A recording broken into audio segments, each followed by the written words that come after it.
I don't know if the goal is to get him on the mound this weekend, but if it's not this weekend, probably early next week. And Chris. Chris, he'll pitch Sunday. Yeah. Innings, we haven't decided yet, but he's throwing a bullpen tomorrow. Tomorrow? Yeah. So we'll go from there. Will it be going innings and pitch count? More pitch count? Both. Yeah. Alex, with Barnes, is there a particular amount of innings or appearances you'd like to see him get before the playoffs? Not really. No. We talked about it yesterday. We'll see where we at in the playoffs. If it's the third or the fifth, whatever. But if it's the fifth, obviously you can find innings in the instructional league. If that's the case, if we need him to pitch at the end of the season and then get an appearance or something, you can face our guys too. But we'll figure out. But honestly, he doesn't need much. We feel so. Just a matter of him to feel better, get healthy, and just go out there. It sounds like you feel that he could return to pitch during the regular season at some point. Yeah, Barnes. Yeah. Do you think it's important to have a eighth-inning guy heading into the postseason? All things being equal, you're up in a high leverage 1 or 2 runs, that there's a certain guy that you're pretty certain you would go to in a game one? No, I think we need versatility. Guys that can match up with whoever we facing. Fastballs up, breaking balls, slider. I think that's the most important thing. You guys saw it early in the season how we were going with Joe and Barnesy, and now that things are going this way, you see it with Pointer getting switch hitters out and lefties, and I'm not, Brazier coming in the 6th inning or pitching the 8th. It's just about who can get people out and how can we match up with whoever we play. That's the most important thing. And, obviously those decisions will happen before we play game 163 or we play the division series. And we'll look at the matchups that we like, what we feel we can exploit, and we go from there.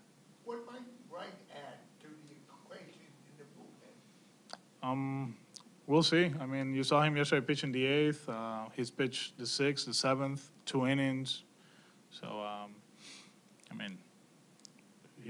first of all, we're trying to keep him healthy. That's the most important thing. But he's doing a good job. So you guys caught the vast majority of Sale, Porcello, and Price. The rest of the way, how are you going to manage that? We'll mix it up. We want everybody to catch everybody before the season is over.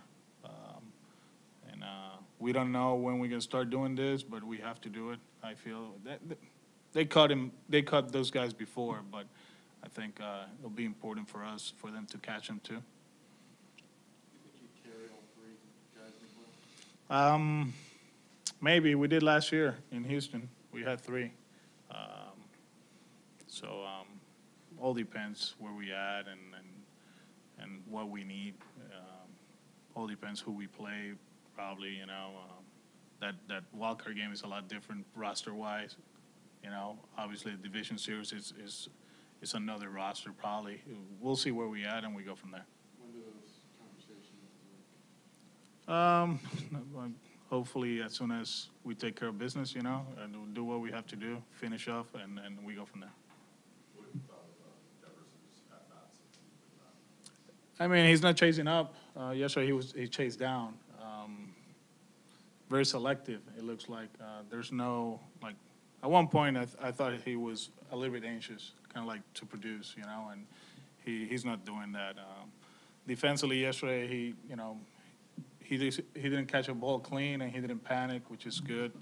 A few days ago, he did panic and he made a bad throw to second. So, like I said, he's talented. We trust the guy, and we'll see where we go with him. He's going to get a few at-bats against righties this weekend again, and hopefully he can get going. The guy has been mostly, the starter in his position since he was brought up in the big leagues, and is no longer in that situation. Do you have to talk to him about those things like not pressing and not trying to? Yeah, I mean, we've been talking about that for probably 3-4 months. Kind of like don't. Even more so since coming back this time where. Yeah, we had conversations. Yeah. Nunez is getting the majority of the time. Yeah, I talked to him. We talked actually a few days ago, and he understands. And we're here to help him out. He's going out there early, catching ground balls, working with Timmy and Andy in the cage. He knows where we at right now. And like I said, just be ready. Whenever you're in the lineup, go out there and put quality at bats and play good defense, and that's all we need from you. You saw the type of damage you could do in the playoffs last year against him. How big would it be for the team just to kind of get him somewhere back close to that point by the time the playoffs come? I mean, it's good if everybody's clicking at like that. Him and Eduardo and Ian. He's talented. We know that. And he can do some damage. But we want him to get there. We want that guy. I really do. And that's why we've been talking to him. And keep putting quality at bats. Don't worry about the results. Just stay with the course. Don't chase, which is the most important thing with him. And if he does that, he's going to put the ball in play and he's going to do damage. But if he's chasing, he's not going to do that. Do you think it's been a good learning year for him? Does he know pretty much what it takes down to be? Definitely. As far as like routine and preparation, he missed not a few steps, a lot of steps as far as like player development. And not only him, I've been saying it all along, like Xander gets called up at 19, I think it was, because they needed him.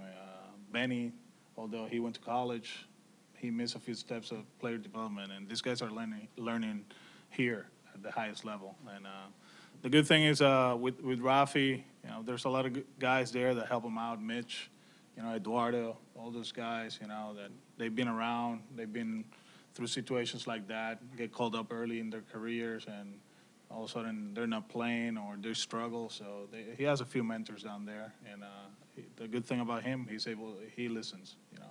He listens to them. The president has some tweets today about Mexico. Yeah. Did you see him as we approach? I did. The timing, I thought he was going to mention something in a few days, September 16th, but now that he got ahead of himself, 3,006, 18, I don't know. We will never know how many, how many we lost. I hate that people make it a political issue. This is about human beings, and the people that went through this, they know what happened. And we have our population. 19% of our population are elderly. It's old people. Just put it that way. And the effect of September 16th, the rain and the winds and whatever happens, maybe 18 people die. But the after effects, people don't talk about that. And when you don't have food, you don't have water, no communication, no medicine, then this happened. And one thing for sure, the government helped. We do feel that they help us. I don't know if it was efficient, it was enough, I don't know.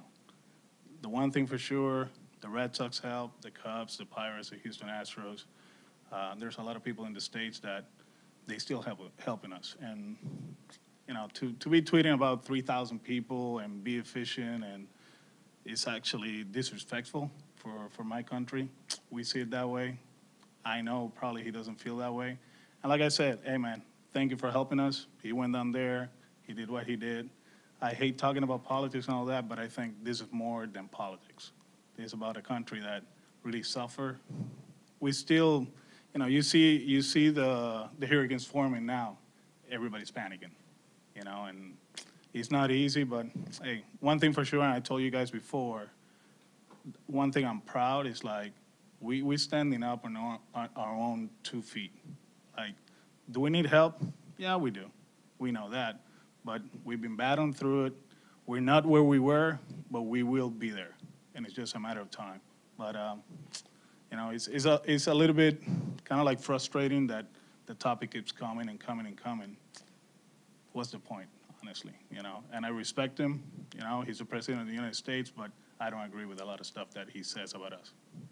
Alex, did you personally know people who suffered there, from a personal point of view? Yeah.